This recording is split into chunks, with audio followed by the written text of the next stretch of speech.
Film The Day of the Jackal yang baru rilis tahun 2024 kemarin mengisahkan seorang pembunuh bayaran yang dikenal karena kemampuannya yang luar biasa. Dia membunuh orang tanpa ada belas kasihan sama sekali, dan identitasnya yang sangat misterius. Awal film di Munich, Jerman. Seorang petugas kebersihan tua berjalan sambil memperhatikan sekitarnya dan memasuki kantor Manfred Vess, seorang politisi sayap kanan dan pengusaha. Tidak ada yang mencurigainya hingga Ralph merakit pistol dari dalam tasnya menggunakan peredam. Suasana berubah menjadi kacau. Dengan ketenangan luar biasa, Ralph menembak para penjaga keamanan satu persatu dengan presisi 100%. Tak ada kesempatan sedikit pun bagi mereka untuk melawan. Namun, dia gagal mengeksekusi target pertama. Di situ dia menemukan Elias di tangga yang tak lain putra Manfred Vess. Namun anehnya, Elias hanya ditembak di kakinya. Alasan dibalik keputusan itu tetap menjadi misteri. Ralph lalu naik ke atap gedung, melarikan diri menggunakan tali dari sisi belakang gedung. Setelah merasa aman, dia melepas semua alat penyamarannya. Identitas aslinya pun terungkap. Dia adalah pembunuh bayaran top chair, legendaris yang dikenal dengan julukan The Jackal. Hari berikutnya, The Jackal melanjutkan rencananya untuk menghabisi Manfred Vess.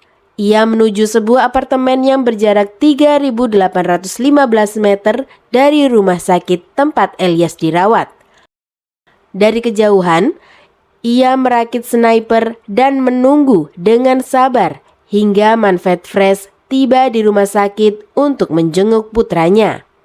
Meski dikawal sangat ketat, Manfred tetap menjadi sasaran empuk bagi Jackal. Ia menarik pelatuknya. Dalam sekejap, satu peluru tepat mengenai kepala Manfred.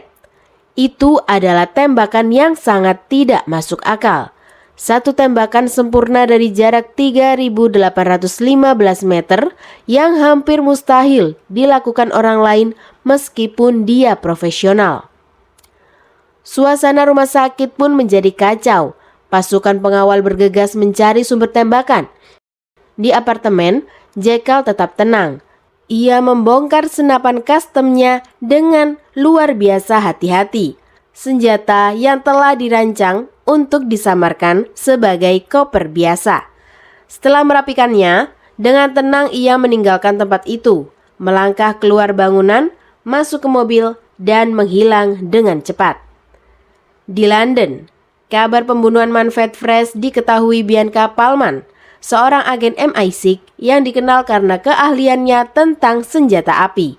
Bianca segera menyimpulkan bahwa satu-satunya cara penembak misterius itu bisa membawa senjata terbesar itu tanpa terdeteksi adalah jika senapan itu dirancang untuk dibongkar pasang dan disamarkan sebagai koper.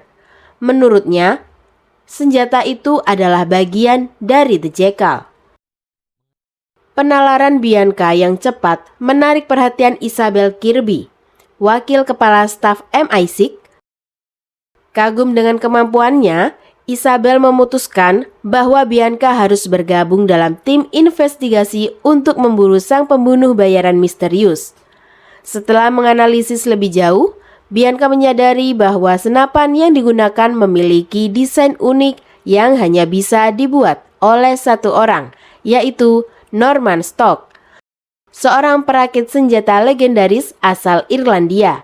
Norman telah lama menjadi buronan, membuat pencariannya menjadi tugas yang sangat sulit. Namun, Bianca tidak menyerah. Ia menemui Alison Stock, istri dari saudara Norman yang bernama Larry. Namun Alison hanya terdiam dan berlalu pergi saat Bianca mencoba menggali informasi Norman Stock. Lalu Bianca menahan Emma, putri dari Alison, untuk meminta keterangan. Namun di ruang interogasi, Emma terkena serangan jantung mendadak. Emma memang memiliki riwayat penyakit jantung yang tidak diketahui oleh para penyidik di sana. Bianca menemani Emma di dalam mobil ambulan sambil memberikan pertolongan pertama.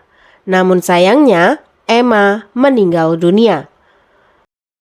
Meninggalnya Emma membuat nama dan reputasi Bianca menjadi buruk. Adegan berpindah di Spanyol. The Jackal menjalani kehidupannya di sebuah rumah mewah bersama istrinya, Nuria, dan anak mereka yang masih bayi bernama Charlotte. Yang diketahui Nuria, suaminya hanyalah seorang pria biasa bernama Charles, yang sering pergi ke luar negeri untuk urusan bisnis.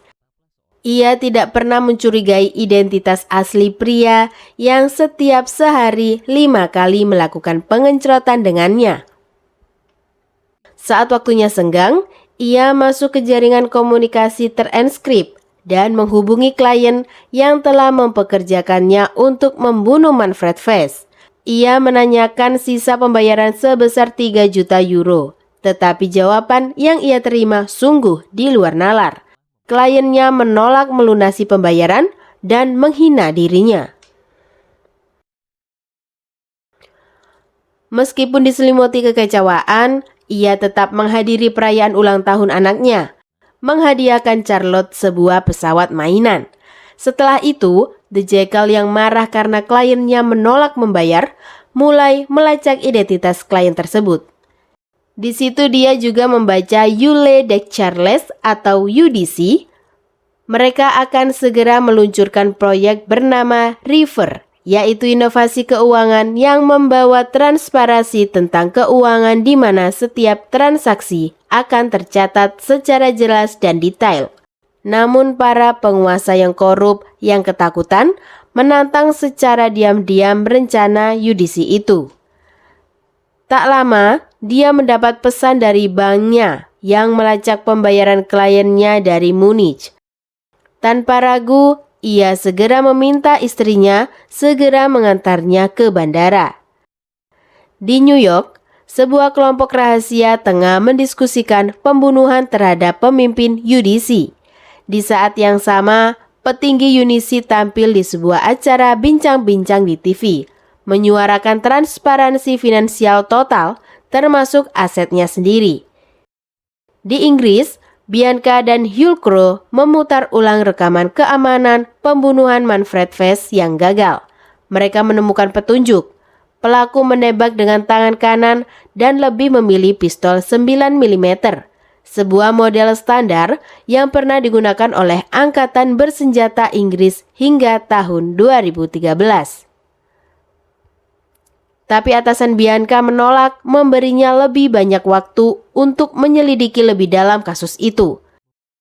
Sementara itu, The Jackal tiba di Munich untuk menyelidiki pembayaran yang belum dibayarkan. Di situ dia bertemu dengan Zena Jansen, perwakilan klien barunya. Dalam pertemuan tersebut, ia mendapatkan pembayaran total 100 juta dolar dengan pembayaran awal sebesar 20 juta dolar untuk membunuh pemimpin UDC. Sisa 80 juta dolar akan diberikan setelah tugasnya selesai. UDC akan meluncurkan proyek River pada tanggal 28 bulan ini. Batas waktu yang tidak bisa dinegosiasikan. The Jackal setuju mengambil pekerjaan itu, tetapi hanya setelah ia menerima pembayaran awalnya. Jackal mendapatkan informasi dari bank bahwa pembayaran awalnya untuk pembunuhan Manfred Vess berasal dari Elias Vess. Ia menyadari bahwa Elias adalah anak kandung dari Manfred Vess. Elias mempekerjakan The Jackal untuk membunuh ayahnya sendiri. Namun karena The Jackal menembak kaki Elias dalam aksinya, Elias kini menolak membayar sisa uang yang dijanjikan. Di Belfast, Alison mempertimbangkan permintaan Bianca dan berdiskusi dengan suaminya, Larry. Ia ingin terbang ke London dan memutuskan untuk meminta uang kepada Norman Stock. Dalam keputusasaan, Alison secara diam-diam mengambil foto nomor telepon Norman dari ponsel Larry dan mengirimkannya ke Bianca. Tak lama setelah menerima nomor itu, Bianca menelusuri lokasinya dan menemukan bahwa Norman berada di Belarus. Namun saat tim MI6 menyerbu rumah persembunyian Norman, mereka disambut hujan peluru. Norman berhasil kabur dengan mobilnya. Di situ Bianca menemukan koper yang ditinggalkan. Meski operasi ini berakhir dengan kegagalan, Bianca berharap koper tersebut dapat menjadi kunci untuk melacak pembunuh bayaran yang selama ini mereka cari. Di Bavaria, Jerman, The Jackal menerima konfirmasi dari kliennya di New York. Mereka siap membayar total $100 juta untuk misi ini. Dengan kesepakatan yang telah dibuat, ia mulai menyusun rencananya untuk membunuh pemimpin UDC sebelum batas waktu yang telah ditentukan. Larry dan Allison akhirnya mengetahui bahwa putri mereka, Emma, yang diinterogasi sebelumnya meninggal dunia karena serangan jantung. Mereka berdua sangat sedih mengetahui itu. Sementara itu, Bianca baru saja kembali dari Belarus dengan membawa koper yang ia temukan. Ketika dibongkar, ternyata merupakan sebuah senapan sniper. Di Munich, The Jackal beraksi kembali. Ia menyamar sebagai pria yang sedang berduka. Saat petugas pemakaman meninggalkannya sendirian di ruangan, kesempatan ini ia manfaatkan untuk meretas komputer kantor, menginstal perangkat malware perangkat lunak akses jarak jauh. Dari sinilah ia mendapatkan informasi mengenai penerima warisan Manfred Vess dan detail pemakamannya. Sementara Elias, setelah direhabilitasi akibat serangan Jackal sebelumnya, menjalani hidup yang besar di bawah pengawasan ketat. Namun Jackal berhasil menyamar sebagai sopir Elias. Elias yang panik mencoba bernegosiasi menawarkan uang dalam jumlah besar. Namun bagi The Jackal, ini bukan sekedar urusan uang. Dia membuat Elias pindah alam dan meledakkan mobil itu dengan bom untuk menghilangkan jejak. Singkat cerita, Nuria melihat sang suami di dalam taksi, padahal dia seharusnya ada di bandara. Saat video call, Jackal terpaksa mencari 1001 alasan untuk menghindari pertanyaan-pertanyaan detail istrinya. Hal itu membuat Nuria mulai menyadari ada sesuatu yang disembunyikan oleh suaminya. Nuria mulai menggeledah kantor suaminya. Di lemari ia menemukan sebuah berangkas rahasia. Bersama ibu dan saudaranya, mereka berusaha membukanya, tapi selalu gagal. Mereka beralih mencari dokumen pembelian berangkas untuk menghubungi teknisi. Namun, The Jackal yang melihat semua ini melalui CCTV menyadari bahwa identitas aslinya kini sudah diketahui keluarganya. Setelah pembunuhan Elias Vess, MI6 berusaha keras untuk menemukan jejak sang pembunuh. Tetapi, The Jackal tetap tidak terdeteksi. Jackal berada di Prancis, di mana ia tampak kehilangan fokus dan secara tidak sengaja menabrak bagian belakang sebuah mobil truk. Polisi yang melihatnya menghampiri mereka berdua. Karena panik, Jackal menembak mati pengemudi dan polisi, lalu menyusun ulang tempat kejadian agar terlihat seperti kedua pria itu saling menembak. Singkat cerita, Zena memperingatkannya agar tidak bermain-main dengan klien yang telah menyewanya. Dia menegaskan bahwa mereka jauh lebih berkuasa. Untuk menunjukkan keseriusannya, Zena mengungkap bahwa kliennya mengetahui semua tentang Norman Stock. Jackal tiba di Budapest dan bertemu dengan Norman. Mereka pergi ke lokasi persembunyian Norman yang penuh dengan persenjataan dan amunisi.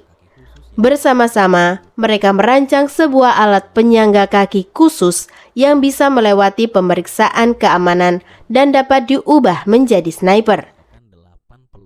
Di saat yang sama, Vincent menghubungi Bianca dan memberitahunya bahwa lokasi target telah ditemukan.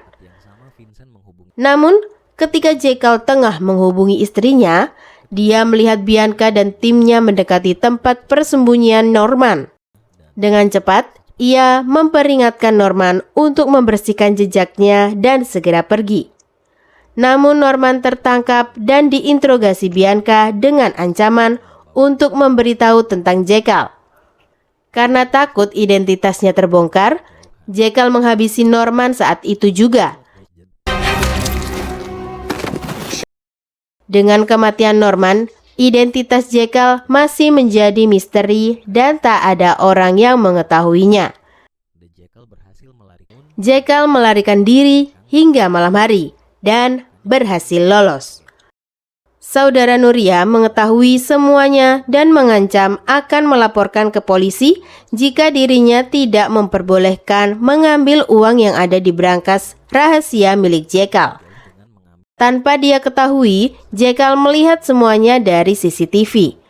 Singkat cerita, Jekyll bersembunyi di atas gedung acara, menunggu waktu yang pas untuk beraksi menghabisi pemimpin UDC.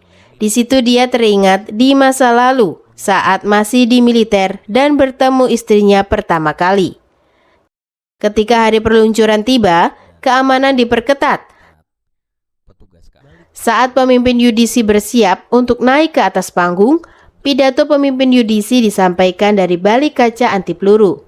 Jekyll yang telah bergerak keluar dari persembunyiannya menghabisi petugas keamanan untuk mendapatkan posisi tembak yang baik. Namun, sebelum ia sempat melepaskan tembakan, rencananya berantakan. Seorang penyerang tiba-tiba naik ke atas panggung dan mencoba menembak pemimpin UDC. Dalam kekacauan yang terjadi, The Jekyll kehilangan kesempatan emasnya. Tak ingin tertangkap, ia dengan cepat membaur ke dalam kerumunan yang panik dan meninggalkan lokasi tanpa diketahui. Setelah upaya pembunuhan yang gagal terhadap pemimpin UDC, dunia masih diguncang. Di network, Timothy Winthrop, salah satu tokoh kunci di balik skema keuangan gelap, marah besar. Kegagalan membunuh pemimpin UDC berarti proyek River masih dalam jalur peluncuran, dan itu adalah ancaman besar. Penyelidikan terhadap pelaku penembakan mengungkap bahwa ia adalah seorang penyusup dalam tim keamanan UDC. Kini, pemimpin UDC berlindung di kediamannya di Kroasia. Lebih khawatir terhadap pengkhianatan di dalam lingkarannya sendiri daripada ancaman dari Jekyll.